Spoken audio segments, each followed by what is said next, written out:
Hola, muy buenas tardes. Mi nombre es Dayana Valorín Espría, soy médica residente de psiquiatría del Hospital Ramón Carrillo, perteneciente al Sistema de Salud Malvinas Argentinas.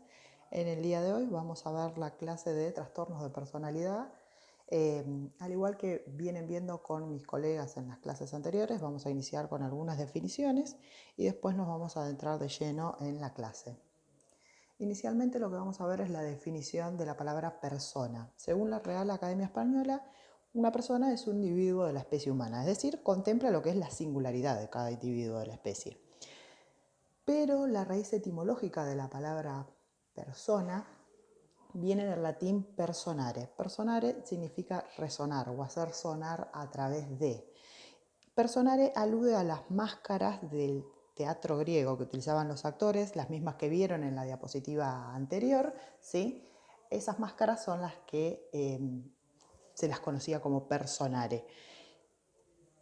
Cada máscara tenía distintas muecas y eran utilizadas para generar un sonido más fuerte, más intenso en la voz de estos actores y que la obra pudiera llegar de esta manera a todos los espectadores. La segunda definición que vamos a ver es la definición de personalidad. La personalidad es la diferencia individual que constituye a cada persona y que distingue a unas de otras, ¿sí? También se lo puede definir como el conjunto de características o cualidades originales que destacan en cada persona, pero lo que nos interesa es saber qué es la personalidad para la psiquiatría, ¿sí? La personalidad está comprendida como un complejo de características psicológicas muy arraigadas que en la mayoría de ellas son más bien de origen inconsciente, difíciles de cambiar y que se expresan de manera automática, normal, en casi todas las áreas de funcionamiento nuestro.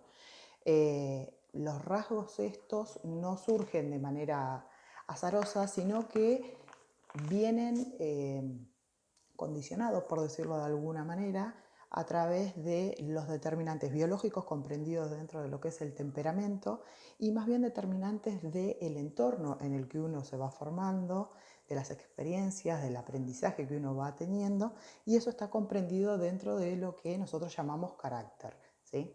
Esto que les decía acá, dentro del concepto de la personalidad están distinguidos tradicionalmente dos conceptos: el temperamento, que son todos los factores biológicos que forman la personalidad, es decir, lo que ya traemos nosotros de manera natural, y el carácter, que son los factores relacionados con el entorno en donde se desarrolla esta personalidad, ¿sí? Siguiendo el hilo de lo que vimos inicialmente con la definición de persona y personare, podemos también decir que la personalidad podría ser como nuestra máscara, una máscara que utilizamos para hacernos oír, ¿sí?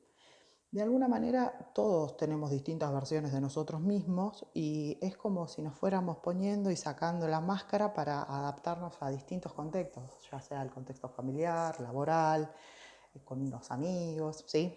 Etcétera. Esto es de alguna manera lo que nosotros consideramos la personalidad normal, por decirlo, ¿sí? Lo que sí existen son los trastornos de personalidad, que es a lo que se refiere la clase, ¿sí? Y están definidos como un grupo, ¿sí? Un conjunto de alteraciones y modos de comportamientos que se caracterizan por lo siguiente. Primero, tienen relevancia clínica por sí mismos, ¿sí? Son patrones persistentes, duraderos, inflexibles, muy rígidos, que están arraigados en la persona que tiene este trastorno, ¿sí? Son la expresión de un estilo de vida y de la manera característica en que el individuo tiene de relacionarse, no solo consigo mismo, sino también con los demás. Lo que es sumamente importante que recuerden, porque sí se les va a preguntar, ¿sí? Es que los trastornos de personalidad, este grupo de patrones de comportamiento, ¿sí? Provocan mucho malestar a nivel social, laboral o en otras áreas. El individuo se siente y se ve, mejor dicho, muy afectado en estas áreas por cómo relaciona. No se adaptan al medio, sino que lejos de esto es como que el medio se tiene que adaptar a ellos, ¿sí?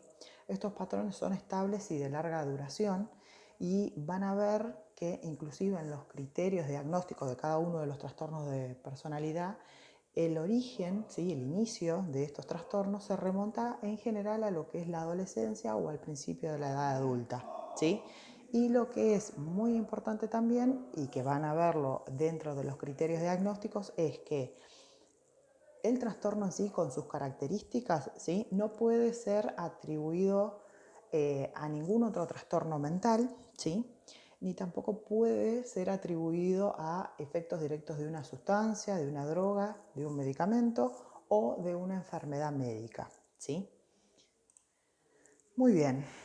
Acá en este cuadro, de manera sencilla, muy esquemática, sí tienen algunas diferencias entre lo que es la personalidad normal y la personalidad anormal, ¿sí? Esto después lo pueden leer tranquilos. Lo que sí me interesa es esto, ¿sí? Recuerden, los trastornos de personalidad son patrones de alguna manera permanentes e inflexibles de comportamiento, ¿sí? Que se alejan dentro de lo que uno considera habitual en la cultura del sujeto que está padeciendo este trastorno, ¿sí? Y que se manifiesta en muchísimos ámbitos, mejor dicho, en muchísimas esferas del individuo, tanto en la esfera afectiva, las esferas de las relaciones interpersonales, el control de los impulsos, etcétera, ¿sí? Ahora, todos los trastornos de personalidad no son iguales, pueden compartir algunas características y es en estas características en donde nosotros, los psiquiatras, nos basamos, ¿sí? Para agruparlos en lo que nosotros conocemos como clústeres, ¿sí? Los trastornos los trastornos de personalidad, según el DSM-4 y de ahí en más el DSM-5, como lo tenemos acá, ¿sí? Se clasifican en 3 clústeres. El clúster A, que comprende a lo que uno llama los raros, los excéntricos, los extravagantes, desconfiados. Y dentro del clúster A están el trastorno de personalidad paranoide, el trastorno de personalidad esquizoide, el trastorno de personalidad esquizotípico, ¿sí? Dentro del clúster B vamos a encontrar a los emotivos, emocionales, dramáticos, inmaduros, inestables, ¿sí? Y acá se comprenden 4 trastornos que son el trastorno histriónico de personalidad, el trastorno narcisista de personalidad, el trastorno antisocial de personalidad y el trastorno borderline de personalidad. Y por último, el tercer clúster, que es el clúster C, es el clúster de los ansiosos, los temerosos, miedosos. Y acá están comprendidos el trastorno obsesivo compulsivo de la personalidad, no confundir con el trastorno obsesivo, el TOC, como enfermedad, sino que estos son rasgos de personalidad. Recuerden, patrones permanentes e inflexibles de comportamiento. Trastorno obsesivo compulsivo de la personalidad, trastorno dependiente o por dependencia de la personalidad y trastorno por evitación de la personalidad, ¿sí? Vamos a arrancar primeramente con el clúster A. Sepan que el clúster A de alguna manera es el más parecido, ¿sí? A los trastornos psicóticos. Ustedes vieron las psicosis, la psicosis madre, que es la esquizofrenia, y después las psicosis no esquizofrénicas, ¿sí? Bueno, las personas con trastornos de personalidad del clúster A comparten muchas características y de hecho el abordaje farmacológico es muy similar al de la psicosis, ¿sí? Y de hecho, como les dice acá, es más evidente en lo que es el trastorno de personalidad esquizotípico. Generalmente, estos pacientes se suelen atender de manera ambulatoria, ¿sí? Salvo que haya descompensaciones, y cuyo caso cuando las hay son descompensaciones de tipo psicóticas, ¿sí? Y estos pacientes no tienen ningún grado de registro, de insight de estos rasgos de personalidad que tienen, ¿sí? Son pacientes fríos, poco empáticos, distantes, ¿sí? En general no trabajan y si lo hacen, como les dice ahí, es común que los trabajos sean bastante ermitaños, solitarios, no tienen casi contacto con otras personas. La prevalencia de estos trastornos del clúster A como grupo es del 1,6% y se incrementa, como les dice acá, en poblaciones de alto riesgo. Poblaciones de alto riesgo son familias que en sus integrantes, ¿sí? Hijos, hermanos, padres, etcétera, hay alguna persona con un trastorno psicótico, ¿sí? Como por ejemplo la esquizofrenia. Bien, empezamos con el trastorno esquizoide de la personalidad, ¿sí? tiene una prevalencia del 0,5 al 7% en la población general, ¿sí? La relación de la persona que padece trastorno esquizoide de la personalidad con la sociedad, como les dice acá, está perturbada. Son personas apáticas que no tienen mucho interés en generar relaciones o vínculos con el otro, ¿sí? Ya sea vínculos de amistad, de relaciones de pareja y demás, ¿sí? Son como emocionalmente chatos e indiferentes, ¿sí? Tienen como ese aspecto de vivir ensimismado, preocupados por sí mismos, la atención está muy volcada al mundo interno de ellos, ¿sí? Acá van a ver también que yo les agregué en algunos cuadritos los que son los criterios diagnósticos para cada uno de los trastornos según el DSM-5, ¿sí? Por ahí no es necesario que se los acuerden de memoria, de hecho es algo bastante tedioso, con lo cual yo les recomendaría que lo lean y que fijen conceptos. Primero, recuerden esto que yo les dije, ¿sí? Tienen un patrón de comportamiento dominante, en este caso el de la personalidad esquizoide, lo que predomina es el desapego de las relaciones sociales, ¿sí? La poca expresión de sus emociones en contextos interpersonales y, como todo trastorno de personalidad, que comienzan las primeras etapas de la vida adulta, adolescencia, ¿sí? Después que tenga 4 o más, 5 o más de los siguientes criterios, no vamos a ser tan estrictos a la hora de evaluar eso, ¿sí? Pero fíjense los criterios. El paciente no desea ni disfruta de las relaciones íntimas, incluido formar una familia. Casi siempre elige actividades solitarias, ¿sí? Por ejemplo, dentro de... por ejemplo, lo que es la medicina podría dedicarse a lo que es la patología, por ejemplo, ¿sí? Eh, Trabajar, por ejemplo, en trabajos solitarios como los de sereno. Les doy ejemplo, no quiero decir que las personas, los patólogos o los serenos sean personas con trastorno de la personalidad esquizoide, pero bueno, son algunos ejemplos que se me ocurren ahora. Eh, Estos pacientes, como les decía hoy, tienen poco o nulo interés en el otro como pareja, entonces en el tener experiencias sexuales, la verdad es que no es algo que los motive, no disfrutan actividades, tienen pocos o ningún amigo, eh, está indiferente a las cosas bonitas, positivas, las críticas que uno le pueda decir, es como que no le importa nada, básicamente, ¿sí? Y esto que les decía hoy, el patrón de la expresión de las emociones son fríos, desapegados, ¿sí? Y como vimos en un inicio, todas estas manifestaciones no se producen en el curso de otro trastorno mental, como les decía ahí, la esquizofrenia, un trastorno bipolar o un trastorno depresivo, ¿sí? No se debe a enfermedad médica y no se debe al consumo de sustancias, ¿sí? Bien, acá hay una pequeña foto de un personaje importante de la política argentina que tiene de vuelta. Se los pongo simplemente como ejemplos. Tiene algunos rasgos, pero no quiere decir que tenga trastorno esquizoide de la personalidad, ¿sí? Aunque posea los muñecos de cera y demás en la casa. Es simplemente un ejemplo que viene acá al caso, ¿sí? Continuamos con el trastorno esquizotípico de la personalidad, ¿sí? Recuerden que seguimos en el clúster A.